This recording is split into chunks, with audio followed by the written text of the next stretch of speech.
Midi Sud Radio Midi dans tous les sens qu'on veut. Il est 13h02 précisément sur Sud Radio et nous sommes ensemble jusqu'à 13h30. Parlons politique avec l'une des sensations de cet été. C'est la réunion surprise et en une semaine de la gauche dont tout le monde disait qu'elle était si souvent, si longtemps divisée. Est-ce que la nouvelle Union populaire écologique et sociale peut tenir longtemps? Est-ce que des insoumis, des écologistes, des socialistes, des divers gauches peuvent s'entendre longtemps? C'est la question qu'on va se poser avec nos deux invités. Dans quelques instants, Sandra Rogol, députée écologiste, qui interviendra sur Sud Radio. Nous sommes également avec un député divers gauche. J'ai bien dit divers gauche. Vous êtes officiellement membre du Parti socialiste. Laurent Panifouz, bonjour à vous. Bonjour. Mais vous êtes suspendu du Parti socialiste. Tout à fait. Alors vous êtes député divers gauche, membre officiellement du PS, député de la 2e circonscription de l'Ariège, où vous avez été élu en battant au second tour le député sortant qui était un insoumis, Michel Larive, souvent d'ailleurs intervenu sur Sud Radio. Je le disais, vous êtes suspendu précisément parce que vous avez refusé l'alliance avec la France insoumise. Pourquoi ? Pourquoi j'ai refusé cette alliance? Parce que je considère toujours qu'elle est contre nature. C'est-à-dire que, élu d'Ariège que je suis, du Sud-Ouest, c'est vrai que je suis attaché au fait que la gauche soit dans le réel, dans la gestion, dans la recherche du progrès social, mais de manière concrète. Et je ne partage pas trop les idées d'incantation, de radicalité, de brutalité dans le débat. Je pense que c'est assez stérile, et c'est d'ailleurs ce que je constate depuis un mois ici dans l'hémicycle. Et voilà, donc quand la gauche, le rassemblement de la gauche pour lequel je milite, et j'ai toujours milité, a souhaité s'associer à un groupement, moi que je considère populiste, la France Insoumise, je n'ai pas souhaité partager ça. Donc vous, votre problème dans la nouvelle Union populaire écologique et sociale, c'est la France Insoumise. Ce ne sont pas forcément les autres, pas forcément les communistes, pas forcément les Verts, c'est surtout la France Insoumise. Tout à fait. Même si un certain nombre d'entre eux, dont le patron de la France Insoumise, Jean-Luc Mélenchon, viennent de votre parti, enfin de celui qui était au moins votre parti, puisque c'est un ancien socialiste, Jean-Luc Mélenchon. Alors, le Parti socialiste, on le voit beaucoup essaimé à la France Insoumise, on en voit aussi beaucoup chez Monsieur Macron aujourd'hui. Oui. Voilà, la social-démocratie est très éclatée, c'est justement le sujet pour moi. J'espère, et je participe à ma modeste mesure à la reconstruction de cette social-démocratie qui aujourd'hui n'est pas représentée au Parlement, et elle est éclatée donc entre aujourd'hui ou une politique que je considère trop libérale, celle de Monsieur Macron, ou bien un grand parti de Monsieur Mélenchon, dit NUP aujourd'hui, qui a basculé plutôt sur une logique populiste que je ne partage pas. Ouais. Justement, on est en direct sur Sud Radio avec une députée membre de la NUP, de la nouvelle Union populaire écologique et sociale. Sandra Rogol, bonjour à vous. Bonjour. Vous faites partie du groupe écologiste. Vous n'êtes pas insoumise, vous êtes écologiste, mais résolument et durablement à ce stade membre de la NUP. Tout à fait. La NUP apporte en France quelque chose qui est très nouveau, et je comprends que dans les traditions hégémoniques de la gauche française, ça secoue un peu et ça provoque des réactions de votre intervenant, mais on apporte Laurent un peu Panifouz qui est avec nous. On apporte un peu de parlementarisme, c'est-à-dire qu'on a proposé une coalition comme toutes les démocraties européennes, les grandes démocraties européennes en proposent. Donc on part du principe que nous sommes 4 mouvements, partis différents, mais avec des points sur lesquels nous combattons au quotidien ensemble, et nous avons décidé de donner de la force à ces combats en nous mettant ensemble, sans mentir sur nos différences, et en apportant, j'ai envie de vous dire, un peu de 6e République au cœur de la 5e. C'est une opération à la fois de pédagogie, de démocratie et d'avenir. Alors, vous avez parlé de 4 partis différents. Tout à l'heure, Laurent Panifouz disait, alors peut-être était-ce un lapsus, la NUP comme un parti. C'est pas un parti, c'est une union de partis. Le Parti socialiste, le Parti communiste, Europe Écologie Les Verts et la France insoumise. Malgré tout, Sandra Rogol, il y en a un qui pèse beaucoup plus lourd que les autres, ce qui est logique d'ailleurs. Son candidat a fait beaucoup plus de voix au premier tour de l'élection présidentielle, Jean-Luc Mélenchon, et il a beaucoup plus de députés. C'est la France insoumise. Il y a quand même une domination insoumise au sein de la NUP. Alors moi j'ai connu en tant qu'écologiste, beaucoup de domination des partis de la gauche quand il s'agissait de diriger ensemble des villes ou des régions. C'était le PS à l'époque. Tout à fait. C'est pas ce que nous vivons aujourd'hui à l'intérieur de la NUPES. C'est non pas une coalition de partis, mais une coalition parlementaire. Nous avançons vers des buts communs qui sont donnés depuis que l'on fait campagne. C'est le programme de la NUPES. Donc à l'intérieur de ça, les choses sont claires. Après, chacun a la marge de manœuvre qu'il ou elle souhaite, suivant l'angle à tirer dedans, la façon de l'exprimer, etc. Et il me semble que cette force, plus de 150 députés à l'Assemblée nationale, est une force réelle et démocratique et qui apporte un vent nouveau. Alors oui, ça défrise, mais peut-être que c'est ça l'avenir de la politique en France. C'est un peu plus de représentativité, un peu plus de diversité et surtout aucune mainmise d'un parti sur tous les autres. Mais encore une fois, l'hégémonie étant la maladie infantile de la gauche, je comprends que ça fâche. Laurent Panifous. Oui. Ouais, écoutez, encore une fois, je partage la volonté de diversifier, le fait que le Parlement soit plus existant, on va dire. Je suis pas sûr qu'il soit plus fort aujourd'hui. On parle beaucoup de ça, mais je suis pas sûr qu'il soit plus fort. Il est beaucoup plus brillant, ça c'est sûr. Après, moi, il y a des sujets, pour être très pratique, sur lesquels je pense que cette coalition, en effet, c'est pas un parti, elle ne tient pas la route et elle n'est, à mes yeux, pas honnête et pas claire vis-à-vis des électeurs. On prend un sujet, par exemple, comme le nucléaire, qui est, quand il va venir sur la table, la question de l'énergie, on va voir comment les différentes parties de cette coalition vont réagir et comment ils vont s'entendre. Quand il s'agit de la science, par exemple, ou une crise sanitaire que l'on vient de vivre, comment vont réagir des partis qui soutiennent la science, comme celui dans lequel je viens. Alors, attends, ça veut dire quoi, des partis qui soutiennent la science? Quels sont les partis qui ne soutiennent pas la science et pourquoi? Qu'est-ce que vous en pensez? Alors, si vous voulez, c'est vis-à-vis du... lui-même ne sait pas ce qu'il veut dire quand il est. Alors, il va nous l'expliquer, vous allez pouvoir y répondre. Oui, je veux parler par exemple. Oui. Allez, Laurent Panifous et Sandra Régolle, vous allez répondre évidemment juste après. Bien sûr, je veux parler par exemple de la question de la vaccination, qui est un sujet délicat. La question des passes sanitaires, qui est un sujet délicat. Non, mais partis anti-vax, mais enfin, qui ont des positions assez aléatoires sur. Monsieur Panifous, quand même, vous vous renseignez sur la vie législative de votre pays ou pas? C'est juste pour savoir, parce qu'on a voté il y a déjà 3 semaines la sortie de l'urgence sanitaire pour le retour au droit commun. Si vous voulez, on voit. Oui, merci pour cette information, vous êtes bien aimable. Mais c'est ce que je veux dire, on peut reprendre si vous voulez le sujet du nucléaire, c'est la même chose. C'est comment des parlementaires vont arriver à s'entendre sur la question. Vous n'avez donc pas lu le programme, parce que la question du nucléaire est abordée. Oui, elle est abordée d'ailleurs, les différents partis ne sont pas d'accord. Non, mais moi je vous parle en tant que socialiste, madame. Oui. J'entends que vous me répondez en tant qu'écologiste, moi je vous parle en tant que socialiste. Et moi je vous dis qu'en tant que socialiste, je pense que les franges les plus dures du parti écologiste ne sont pas d'accord avec les socialistes sur la question du nucléaire. Ne vous en déplaise. Et je pense que lorsque le sujet de... Vous êtes très minoritaire sur cette position à l'intérieur de votre parti. Oui, à l'intérieur de la NUP, par exemple, peut-être. C'est ce que vous considérez, mais... Est-ce que la nouvelle union... Alors, on va recamper les thèmes du débat. Il y a beaucoup de thèmes de désaccord, ce qui est logique. D'ailleurs, ça a toujours existé à gauche, y compris d'ailleurs sur le nucléaire.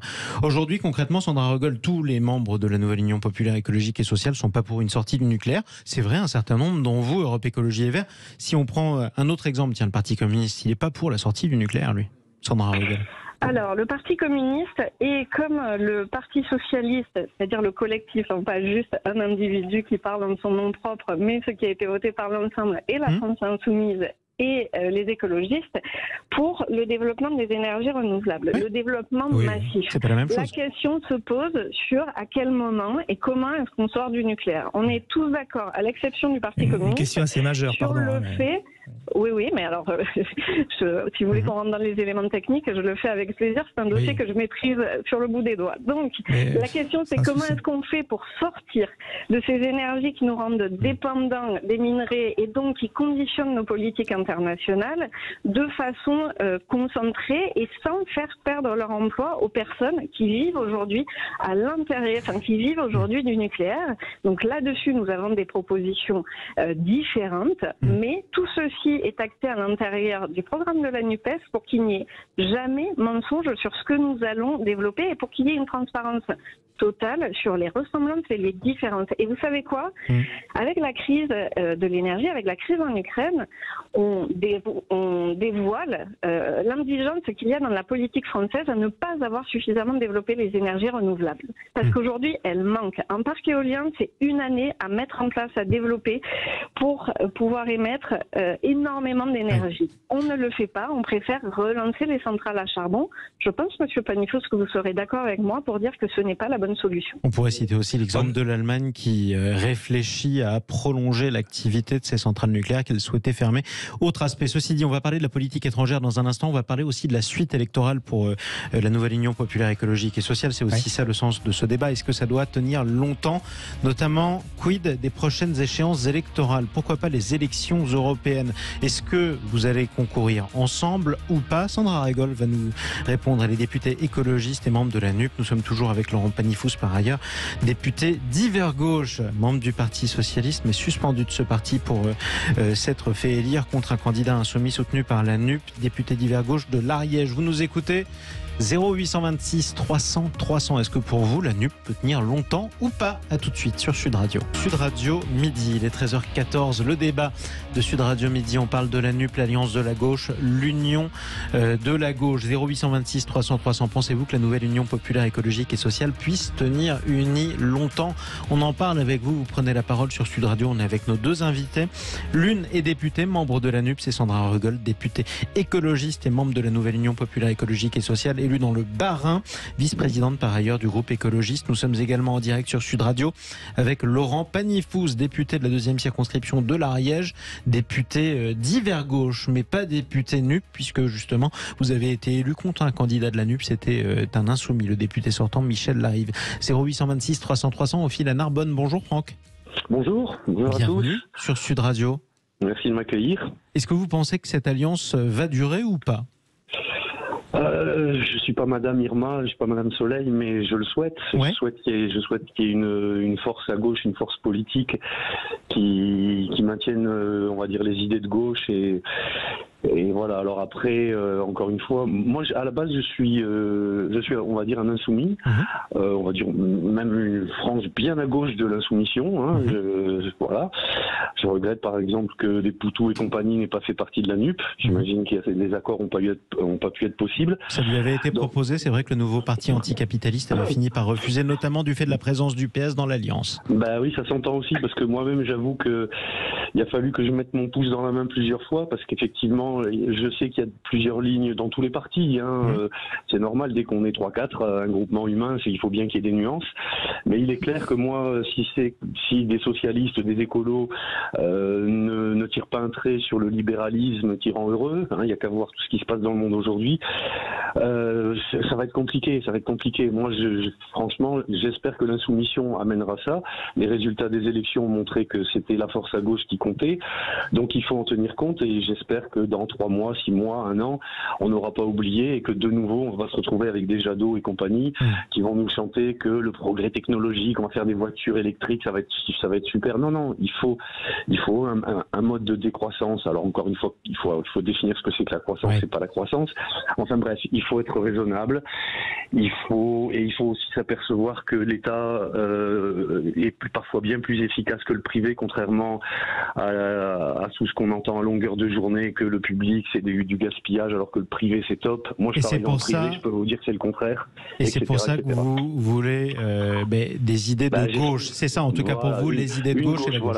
Voilà, une idée de gauche sans être caricaturée par les libéraux, parce que forcément on est islamo-gauchiste, on est antisémite, vous êtes le premier sur ce débat à prononcer ce terme-là, vous voyez, c'est vous qui revenez toute la journée, je veux dire, à chaque fois que j'écoute BFM, CNews, Sud Radio, tous les médias, on va dire mainstream, on entend que ça.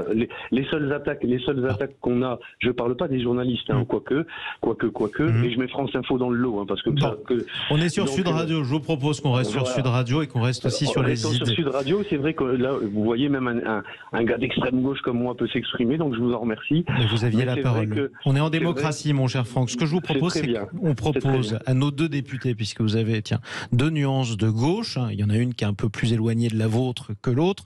On va en parler justement. Est-ce que vous, Laurent Pagny-Fous, vous trouviez déjà que la NUP penchait trop à gauche avec la France insoumise? Quand vous entendez Franck, on a l'impression que c'est un des rares Français pour qui la NUP est à peine assez à gauche. Ça lui a redonné de l'espoir. Vous le comprenez ou pas, ça? Non, mais je respecte ce qu'il pense. Voilà, vous avez bien compris qu'on n'est pas tout à fait d'accord. Mais oui, moi c'est parce que justement la frange insoumise de cette coalition et dans la coalition que j'ai pas pu y participer. Mais encore une fois, moi je souhaite participer à la reconstruction d'une gauche parce que le progrès social est une priorité pour moi. Mais une gauche du réel et une gauche qui va être pro-européenne, par exemple, c'est un sujet majeurs que vous voulez évoquer tout à l'heure, la construction européenne, la défense européenne, le fait qu'on ait un système de protection sociale qui s'uniformise un petit peu au niveau européen, des charges sociales, de la fiscalité. Donc je suis très attaché à notre construction européenne et c'est un sujet absolument essentiel qui est un sujet délicat au sein aussi de la coalition. Voilà, donc qu'il y ait une frange insoumise qui oui, une frange.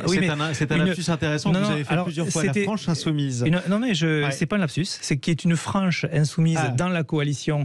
Je le comprends, mais je ne le partage pas. Donc en fait, il ne faut pas essayer de convaincre des gens qui sont au clair avec eux-mêmes.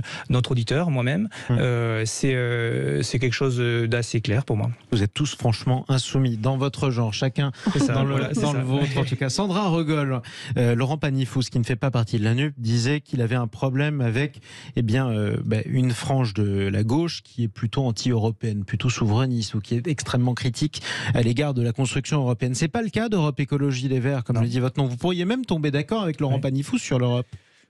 Alors on est même tombé d'accord à l'intérieur de la NUPES sur ce qu'on défendait de l'Europe, c'est-à-dire une autre Europe. C'est ce que défendent les écologistes depuis de nombreuses années maintenant. Parce que dire on est pour l'Europe dans la mesure où cette Europe est libérale et laisse le champ libre à la montée des extrêmes, en tout cas dans les propos en son sein, et surtout priver les citoyens de leur voix, puisque c'est aujourd'hui l'Europe des chefs d'État et non celle des parlementaires qui dictent l'agenda. Ça ne veut rien dire. La question, c'est quelle Europe on veut pour mieux faire avancer la société. Est-ce que vous voulez vraiment, Sandra Rogol, que vous voulez vraiment la même Europe que la France insoumise? Effectivement, ça a été le cœur des négociations et c'était bien normal entre Europe Écologie Les Verts et la France insoumise lorsque vous avez construit la NUP. Les insoumis veulent toujours renégocier les traités, par exemple. S'ils n'y arrivent pas. Et pour répondre, alors la France désobéit déjà aux traités et nous sommes pour réinstaurer de nouveaux traités, à commencer par un traité environnemental qui chapeauterait l'ensemble des traités européens. Donc vous voyez, les différences ne sont pas toujours là où on les croit. Et si les autres pays refusent? Ça fait partie du jeu parlementaire et démocratique que d'arriver à ça. Mais en fait, vous posez la question à un parti qui, depuis plus de 40 ans, hurle dans le vide que le réchauffement climatique arrive et qu'il faut s'organiser. Pour autant, nous n'avons jamais lâché. Nous avons toujours continué à proposer, à nous appuyer sur les scientifiques et sur la recherche pour essayer de proposer des solutions. Donc c'est la même chose pour l'Europe. Nous continuons depuis des décennies à dire que l'Europe telle qu'elle est ne fonctionne pas. Pour preuve, le désaveu de la population pour l'Europe devrait alerter absolument tous les gens qui prétendent la défendre. Et aujourd'hui, on a quand même un gouvernement qui dit aimer l'Europe et qui suspend, en suspendant la redevance, les subventions qui permettent de financer à Strasbourg Arte et tout l'écosystème de production et de diffusion audiovisuelle qui en découle. Vous voyez bien qu'il y a un souci quand on se contente de dire j'aime l'Europe sans dire quelle Europe on veut offrir à la population. Mais pour revenir à la question de votre auditeur, je ne sais pas si je vais aller dans son sens ou l'attrister, mais la NUPES n'a pas pour fonction de faire changer les partis politiques. Elle a pour fonction de donner plus de force sur les points sur lesquels nous sommes d'accord. Donc non, il ne va pas y avoir de changement dans la ligne, dans la pensée, dans la doctrine de chacun d'entre nous, mais oui, il y a une cohérence à avoir face à la montée des trois droites, qu'elles soient libérales, qu'elles soient conservatrices ou qu'elles soient extrêmes, comme c'est le cas avec le Rassemblement national. Et donc, nous nous battons ensemble pour arriver à des choses. À côté de ça, il y a des gens qui estiment que leur précaré est plus important que le bien commun et refusent d'aller vers un travail en commun. Encore une fois, il ne s'agit pas d'une union de partis, mais bien d'une coalition parlementaire. Ça ne veut pas dire que ce sera la même chose sur les prochaines élections locales, européennes ou nationales. C'est un autre enjeu, effectivement, puisque la France insoumise avait commencé à proposer l'idée d'une liste unique pour les élections européennes.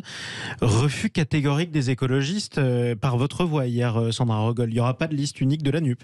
C'est pas un refus catégorique. J'ai expliqué que chez nous, c'est la démocratie qui prévaut. Donc ce sera au corps militant de se décider d'une part. D'autre part, ils sont pas emballés.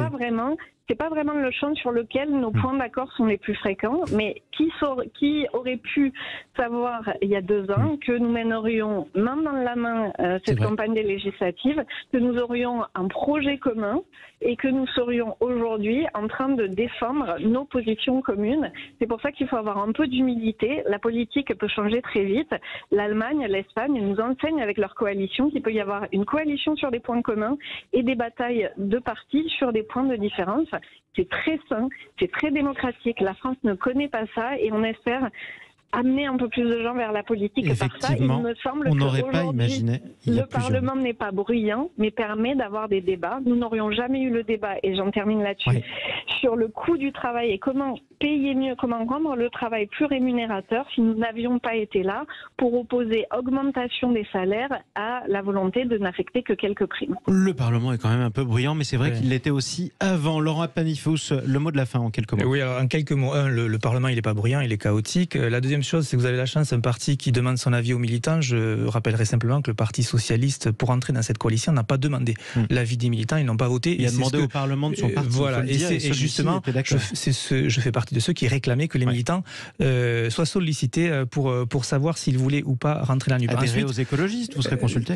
Non, mais écoutez, au-delà des mots, des mots et des débats, je veux dire, bien sûr qu'il y a des choses que je partage avec le Parti écologiste, pas tout, bien sûr, pas tout, mais et bien sûr que dans la coalition NUP, il y a des gens avec qui je discute avec grand plaisir et avec qui je partage des choses. Je disais en un mot. Mais alors, juste un dernier mot sur l'Europe. Je considère aussi que l'Europe est beaucoup trop technocratique aujourd'hui. C'est pour ça qu'on peut se retrouver et qu'elle doit être bien sûr bien plus politique et que les traités devront pour cela évoluer. Je partage tout à fait. Et en un mot, vous êtes toujours officiellement membre du Parti socialiste, suspendu depuis que vous vous êtes présenté contre un candidat de la NUP. Si vous êtes exclu, quel sera votre avenir politique? Vous fonderez un nouveau parti avec d'autres? Écoutez, je sais pas, nous y travaillons. En tout cas, ce que je souhaite, c'est que la social-démocratie, entre le populisme de droite et le populisme de gauche, je pense qu'on n'a pas forcément le choix de M. Macron. Je pense qu'on peut avoir un autre choix entre M. Macron et M. Mélenchon. Et si je peux participer à la construction de ça à ma modeste mesure, je le ferai. Merci beaucoup, Laurent Eppanifous, député de la 2e circonscription de l'Ariège, député d'Hiver Gauche. Merci à vous, Sandra Rogol, députée NUP de la 1re circonscription du Bas-Rhin, vice-présidente du groupe écologiste. La suite de votre journée à l'écoute de Sud Radio, les clés d'une vie, en compagnie de Jacques Pessy, son invité Anthony Delon.